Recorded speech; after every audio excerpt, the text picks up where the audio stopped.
Hi, in this lesson we're going to cover Chapter 7 from the Healthy Living text, and we're going to talk about drug use and abuse. So you're going to hear lots of different drugs and their names and effects used throughout this chapter. So let's start. Drugs are considered any non-food chemical that alters the way a person thinks, feels, functions, or behaves. Most of us have used over-the-counter pain medicines, which are a drug.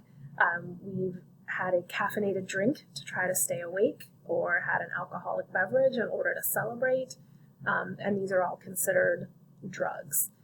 Most drugs are commonly taken for medicinal purposes. They have a reason. We're taking a pill to try to feel better. We are prescribed a pill to control our blood pressure, things like that. And so those, usually aren't the problems. But they can have serious negative effects if they're used improperly. Psychoactive drugs are taken for their mind-altering and mood-altering effects, and these are the ones that are most likely to be abused. So medications have beneficial uses. They're treating diseases, correcting physiologic abnormalities. There's some reason to take this medicine that is outweighing any side effects that it might possibly have. Drug misuse is the temporary and improper use of a legal drug, so things like sharing a prescription or mixing one or two prescriptions together, which can have very negative effects. Drug abuse is the intentional, improper, or non-medical use of a drug, and this has a negative effect on people, their relationships, their families, their jobs, and society as a whole. So the government classifies abused psychoactive drugs into 5 schedules, Schedule 1 through 5, according to their potential for abuse, their medical usefulness, and their safety. So Schedule 1 drugs are considered things like heroin, LSD. They have the most stringent control status. So these would be the ones that would be the hardest to get a hold of. They're commonly abused, they have little medicinal value, and they lack accepted safety standards for use. And so for that reason, they should be harder to get your hands on. Schedule 2, 3, 4, and 5 drugs are available by prescription. Schedule 5 drugs have the lowest potential for abuse, and this includes drugs such as Robitussin, which is a cough suppressant. And truly, regardless of what their status or schedule is, there is no drug that is completely safe all the time. So psychoactive drugs and the effects that they have on the mind and body. Psychoactive drugs are going to interact with nerve cells in the brain and alter the activity of the chemical transmitters between the nerve cells. The most commonly abused drugs affect specific parts of the brain called the reward centers, and they have a positive influence on mood and alertness. They produce euphoria, which is an intense feeling of well-being, a high, and that's why many people crave these drugs. Psychoactive drugs are going to reach the brain through the bloodstream, so however they're introduced into the body, they make it into the blood, and then they make it to the brain. Intoxication is when the amount of a substance reaches poisonous levels in the body. So the body will try to detoxify these substances, and this occurs primarily in the liver, but with some of these drugs that are out there now, they can be stored in body fat for weeks and slowly detoxified over time. So some are more fast-acting than others. An overdose is when the body is unable to eliminate excessive amounts of a drug before it reaches those toxic levels. So some signs and symptoms of overdose are going to include slurred speech, poor muscle coordination, and mental confusion.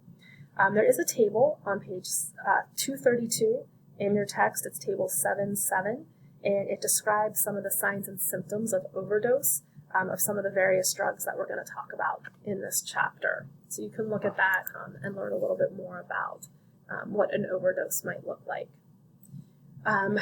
Drug interactions of any sort can be dangerous. And 2 different things that we can see are, one is called polyabuse, and that's when someone abuses more than one drug at a time. And then another is synergism, and that's when you're taking different drugs, but they have similar effects. And when you combine them, it can sort of amplify the effect. So an example is alcohol and barbiturates are both depressants.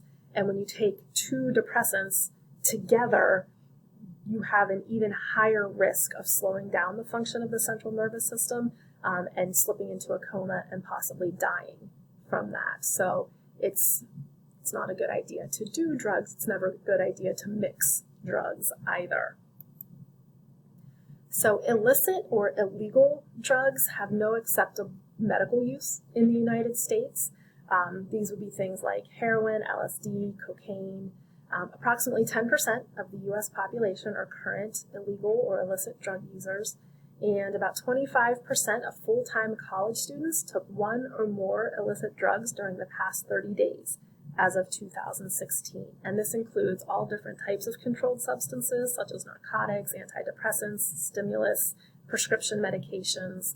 They would all fall under that category.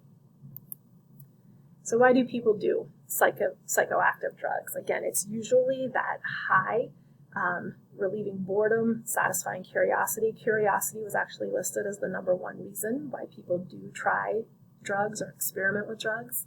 They do them to escape their problems or relieve stress. Experimentation and illicit use peak between the ages of 18 and 20, so typically in that college age student.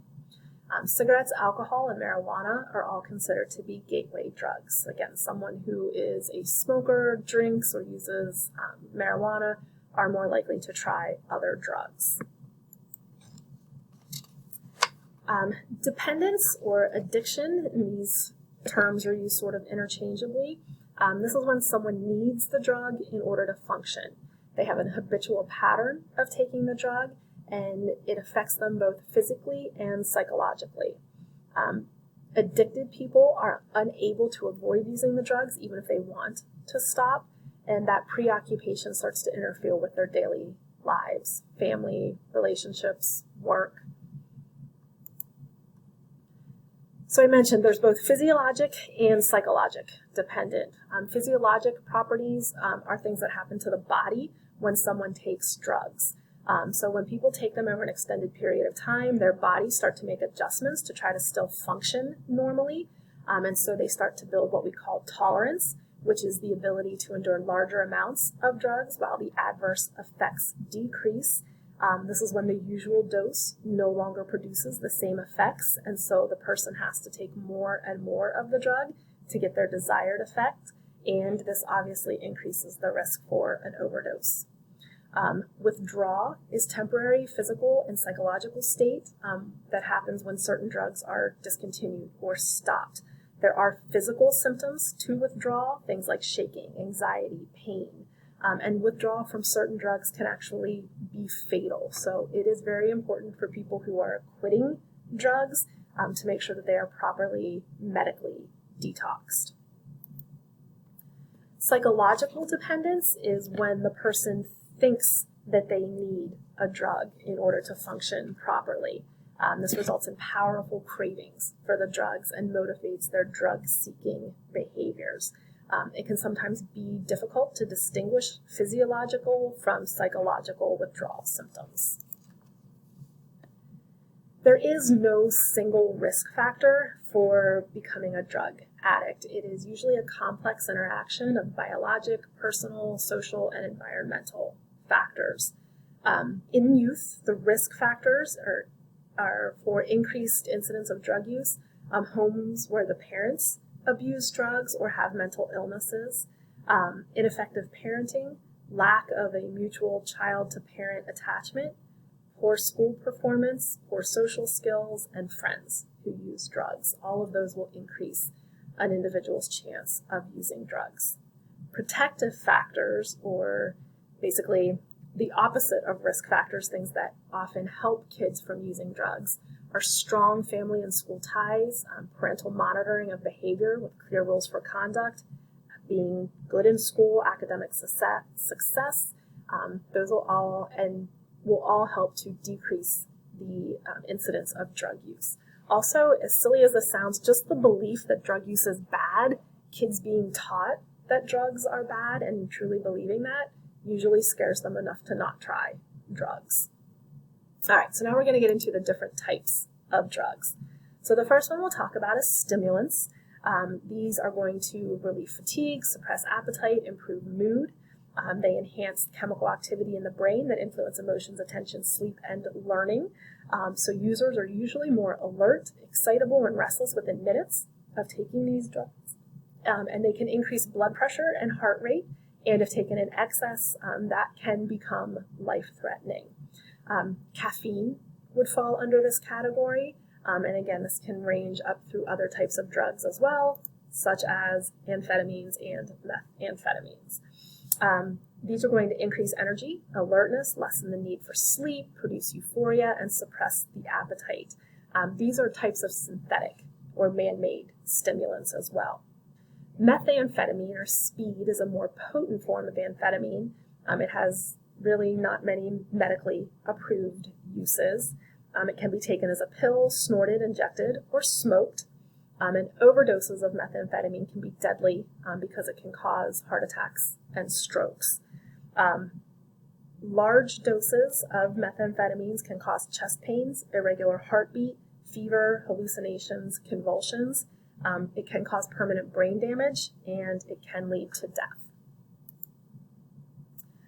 Party drugs, amphetamines and methamphetamines that we just talked about, alcohol, which is in the next chapter, GHB and GBL, which have their own slide just a little bit later, Rohypnol or roofies, LSD and ketamine or Special K, ecstasy, these are hallucinogens. These are considered party drugs because they help reduce anxiety, which makes people a little more social and willing to fit in, induce euphoria, or build energy so that they can keep the party going into the long hours of the night. These drugs can have long-lasting negative effects on the brain. Ritalin, Adderall, and other medically useful stimulants, so these are available by prescription. Some of these are used to treat sleep disorders, such as narcolepsy, and used for short-term weight loss and attention control. Ritalin and Adderall are ones that you've probably heard of before. These are used for people with attention deficit disorders, so it is abused among high school and college age students because they're often the ones who are taking it or have friends who are taking it. Adderall is more recently used for the treatment of ADHD and can be abused by those who don't need it for medical reasons. If you don't need it, but you take it, it can cause some different side effects. Like I said, these can be used to treat narcolepsy, which is a sleep disorder. The use to suppress appetite and weight loss is a little controversial still. Cocaine, this is a stimulant derived from the leaves of the coca bush, which is different from the cocoa bush, which gives us chocolate. That's a good thing. Cocaine is a white powdery substance that's usually snorted. Crack is a rock crystal form of cocaine that's often heated and then smoked or injected. There were some medical uses as an anesthetic. We've moved away from that now because cocaine is highly addictive and can cause some serious health problems. It damages the nasal passages, the lungs, and the respiratory tract, especially if it's snorted or smoked. It causes cardiovascular problems, can cause severe psychotic reactions, including paranoia, and it significantly increases heart rate and blood pressure, which can cause strokes and heart attacks. Caffeine is a commonly used psychoactive substance. It causes limited dependence. It's found in coffee, tea, cocoa, chocolate. It improves alertness and reaction time. It can improve mood, help the body burn fat, decrease pain, and relieve headache pain. Withdrawal from caffeine. So if someone ingests caffeine and then stops, it can cause headaches, tiredness, irritability, and depression. And it can disturb sleep. If someone takes too much caffeine, they're going to have difficulty sleeping, and it can provoke migraine headaches in people who are prone to them. The average American consumes about 200 milliliters of caffeine per day. If you consume a lot more than that, that can increase the risk of a miscarriage in a pregnant woman.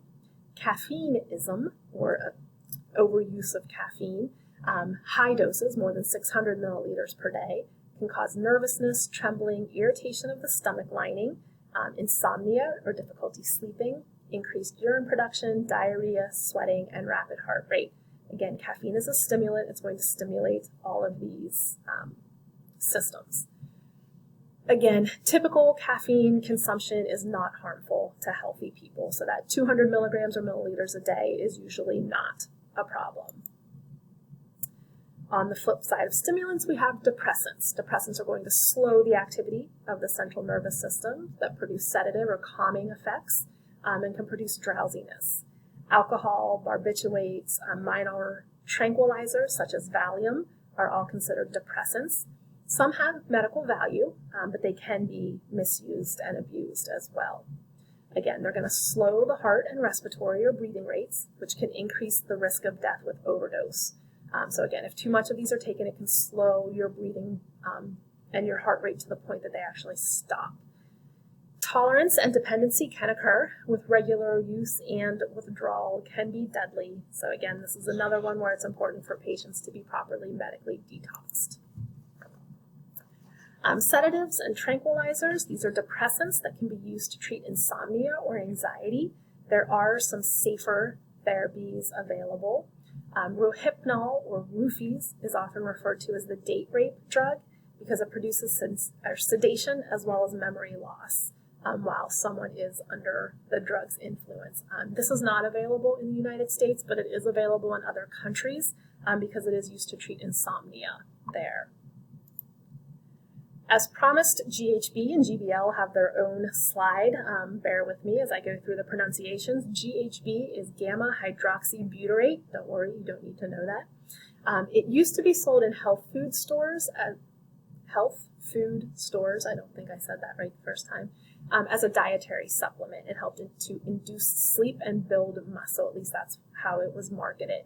It was banned by the FDA in 1990 and became a Schedule I drug in 2000. Because of its dangerous side effects, including seizures and coma. So that's a pretty regulated drug, again, with little to no medicinal value. GBL is gamma-butyryl lactone. It has the same effects as GHB because as it's ingested, the body then converts it to GHB. There are at least 55 adverse health effects, including 1 death. So again, neither of these, I believe, are readily available anywhere anymore. Opiates. This includes opium, which is the dried sap of the opium poppy, and drugs such as codeine, morphine, heroin, Percodan, which are derived all from opium. There are medical uses to opiates, and that's originally where we started with opiates. They were used to treat pain, chronic pain. They can also be used to treat severe diarrhea and coughing. Opiates are highly addictive. Dependence and tolerance develop really quickly, and excessive doses can depress the central nervous system, which again slows respiration, heart rates, and reduces mental functioning. Your discussion board for this week, there's a video, and it is kind of long, but it's really good about the current opioid crisis here in the United States. So one of the problems now is that drug dealers are going to chemically convert opium into heroin after it enters the United States, and then they dilute the heroin before it's sold illegally, which increases the risk of overdoses because people are buying things and they have no idea what the potency is of that drug. Worldwide, heroin is one of the most widely abused illegal drugs. Opiates, heroin are typically not abused by high school or college-aged youth. It's usually a little bit older people who use opiates. OxyContin or oxycodone are pills that are usually prescribed for moderate to severe chronic pain, but they are often abused. It's popular among high school students. They get their hands on it from parents or other people. And it's dangerous when combined with other drugs, especially alcohol. With the pills, they'll either chew them, crush them, or dissolve them, and then inject, inhale, or even just take the pill orally. Vicodin is also another prescription medication that can be used to reduce pain. The abuse of Vicodin is even higher than OxyContin, especially among high school students and young adults. Marijuana is the most widely used illicit drug in the United States. THC is the psychoactive substance found in marijuana. It alters muscular coordination and normal thought processes, such as problem solving, time perception, short-term memory. It can damage the respiratory tract and reproductive functioning. However, it doesn't really cause physical dependence or psychological dependence. Most users in the United States only smoke marijuana occasionally, and it's usually in social settings. Marijuana is usually either smoked, eaten in different foods, or drunk in tea. And there are medical uses for marijuana as well, such as decreasing seizures, decreasing glaucoma symptoms, treatment for AIDS symptoms, multiple sclerosis, migraines, and peripheral neuropathy. So, it was approved for medical use in 29 states and Washington, D.C., and I actually looked up that number, and as of this year, in May of this year, it was up to 36 states have legalized marijuana. In states where it is not legal, federal authorities can prosecute patients whose physicians prescribe marijuana for medical use. State laws don't protect people. So here, again, in Pennsylvania, we do have medicinal marijuana. You do need to have a prescription from your doctor, but in that case, it would not be illegal. It would be okay to use it. Hallucinogens, these produce abnormal and unreal sensations, anxiety, depression, the feeling of losing control over your mind, hallucinations. And there are some physical side effects as well, such as elevated blood pressure, dilated pupils, increased body temperature. These often have a psychological but not a physical dependence that can develop. Some people feel at ease and more mellow from taking hallucinogens. Others actually become more disturbed. There are no medicinal uses for hallucinogens here, and recreational use is illegal. So some different types of hallucinogens include LSD or acid. This often produces psychotic reactions, delusions, and flashbacks. Mescaline is derived from a small cactus. We do see the use of this a little bit higher in the Native American population. Street sources are often adulterated or diluted with LSD, although hallucinations with mescaline are usually milder than those produced with LSD. This crazy word is psilocybin, which are mushrooms or shrooms, and there are some wild growing mushrooms that can have some psychoactive properties. PCP is also called angel dust or rocket fuel. Ketamine is also called Special K, and it is very similar to PCP.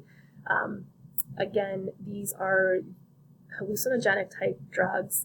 High doses can cause toxic reactions, and there's very limited human and veterinary use as anesthetics. Inhalants are gases that are breathed in and produce euphoria, dizziness, confusion, or drowsiness. They can be sniffed or inhaled from a bag or a soap rag. Aerosol cans are now the bigger, more popular way that inhalants are inhaled. There are multiple negative health effects, including brain damage and death. They can also cause irregular heartbeat, anemia, liver damage, kidney failure. And this is a more popular drug with younger aged kids, like 5th through 8th graders. Designer drugs are drugs that have been altered. So taking an existing controlled drug and mixing it with something else, and then it's not classified as a controlled substance, so they try to get around fabricating and selling these kinds of drugs. They are typically more toxic than the drugs from which they are derived. So things like ecstasy, K2, bath salts. The book gave an example of one called China White that is 1,000 times more potent than its parent drug, fentanyl. These are like crazy, crazy dangerous. And I'm sure you've heard, it wasn't that long ago on the news, all the kids that were dying from inhaling bath salts and things like that. So over-the-counter drugs, if they're going to be sold in this country, they have to be approved and cleared by the FDA, which means they have to have clearly labeled information about how it is to be used and the ingredients included. A lot of herbal products that are sold as supplements are not regulated by the FDA, so these are not as highly controlled. Over-the-counter drugs can be misused and abused, and that's why some even over-the-counter drugs are now kept behind Sorry, it's thundering here. Hopefully we can finish this recording. So that's why some of them are kept behind the pharmacy counter now. There are also lookalike drugs, which can be very dangerous because somebody thinks they're taking something and it turns out to be something else. Weight loss aids like ephedrine. Ephedrine was marketed many years ago as a weight loss aid, but it had very dangerous side effects and it has now been banned as well. So just because it's over the counter doesn't necessarily mean it's safe. So drug treatment and prevention. Again, medical supervision may be necessary. There are multiple drugs that we've talked about where someone can't just stop using it. Their bodies will go through withdrawal and they need to make sure that that is handled properly because the withdrawal symptoms could be just as dangerous. There are some long-term programs. Methadone maintenance programs are for people who are opioid addicts. They can take methadone to help reduce the symptoms of opioid addiction. Outpatient drug-free programs and residential communities. All of these programs show limited effectiveness if they are not attended for at least 90 days. The length of time in treatment is actually the best predictor of whether or not someone will be successful in quitting using drugs. Recovering addicts are less likely to relapse if they are married or in a stable relationship, if they're employed, and if they're supported by their family.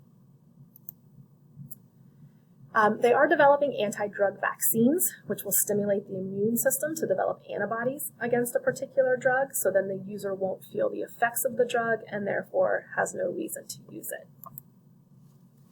Educational programs are out there that promote drug-free lifestyles. These are aimed primarily at children and young adults, but can help the prevalence of drug abuse among anyone. And drug education programs that involve parents, the media, and the community are more successful than programs that are just delivered in the classroom. So across the lifespan, pregnant drug users are at risk of miscarriage, ectopic pregnancy, and stillbirth. They're more likely to have premature births and or addicted babies. Children from low socioeconomic backgrounds are at risk of having developmental problems, including mothers' lack of prenatal care. High-risk characteristics for teenagers are low family income, parents who use drugs, latchkey status, meaning they're home alone a lot, and peer drug use. If their friends are using drugs, they're more likely to use drugs as well. Teens who use drugs often miss class, have low grades, and have less healthy social relationships. Illicit drug use is rarely seen in the elderly population, so we don't have a slide about them this time. So that is it. Thank you guys, and let me know if you have any questions.